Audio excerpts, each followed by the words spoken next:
What's up, fam? I'm Raymond, and I will be taking you on today's episode of New Words You Can Use Daily. These words are simple, relatable, and actually useful. By the end of this, you'll see them everywhere. Let's dive in. Refute.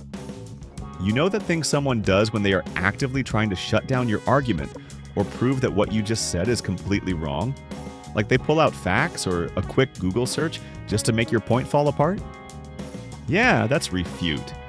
It's when someone proves a statement or claim is false, invalid, or simply cap. Let me show you what I mean. One time, I was bragging to my friends that I beat a video game on the hardest setting, right? My guy literally pulled up the achievement trophy list on his phone and showed everyone I hadn't unlocked the final challenge. He totally refuted my whole claim with one swipe. It was over for my bragging rights. And then there was my sister. She was trying to convince my dad that she needed money for a mandatory school trip. Dad went straight to the school website, found the calendar, and saw there was no trip at all. He refuted her lie instantly and made her confess.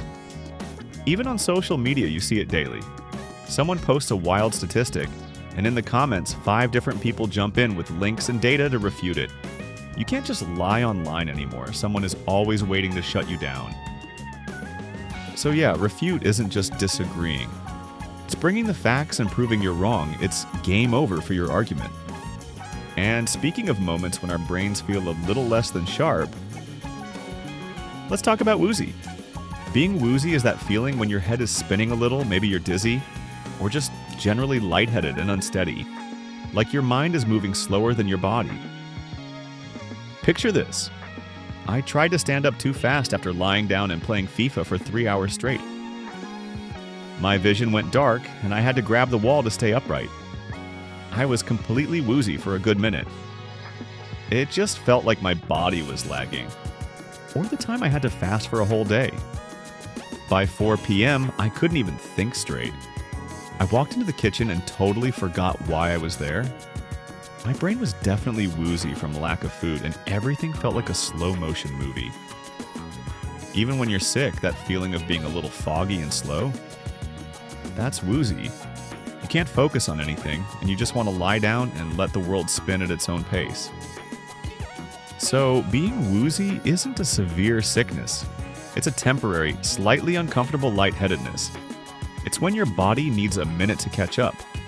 And speaking of feelings that stick around and make you uncomfortable, let's talk about resent. Resent is when you hold bitterness or long-term anger towards someone or something because you feel like you were unfairly treated or hurt in the past. It's that feeling of holding a grudge you just can't shake. Let me show you what I mean. My old boss made me work late every Friday without paying me overtime, saying it was part of the job. I left that company 2 years ago, but every time I see his name, I still resent him for that. That bitterness stays with you. And then there are those friends who borrow money and forget to pay it back. Even if it was a small amount, you start to resent them not just for the money, but for the lack of respect.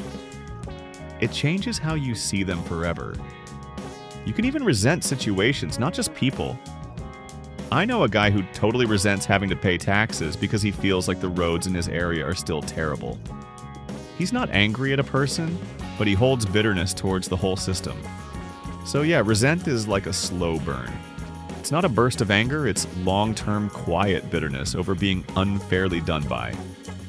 And speaking of things that are unfair and messy, let's talk about squalor. Squalor is basically extreme filth and misery, usually due to neglect or poverty. When something is in a state of squalor, it's disgusting, dirty, and definitely not being taken care of. Picture this. There was this old vacant building near my area. The windows were broken, the yard was full of trash, and the whole place looked like a horror movie set.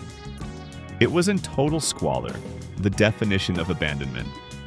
Or you know that one public restroom that looks like it hasn't been cleaned in 10 years?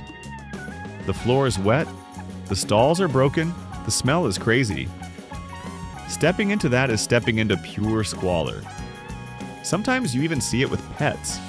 When someone neglects their animals and they are living in a dirty cage with no water and surrounded by waste, that animal is living in squalor, and it's heartbreaking. So, squalor isn't just being untidy, it's serious filth and decay caused by being totally neglected. And speaking of things that are unhappy and neglected, let's talk about sullen. Sullen is that quiet, gloomy, and bad-tempered mood. It's when someone is clearly annoyed or angry, but instead of shouting, they just sit there, silent, moody, and refusing to cooperate. Let me show you what I mean. I remember arguing with my little cousin about taking out the trash. Instead of fighting, he just slumped in the corner, crossed his arms, and stared at the wall with a gloomy face. He stayed sullen for the rest of the day. Or imagine your friend is upset because you chose to go out with someone else. They won't yell, but they'll just give you short monosyllable answers and generally act moody.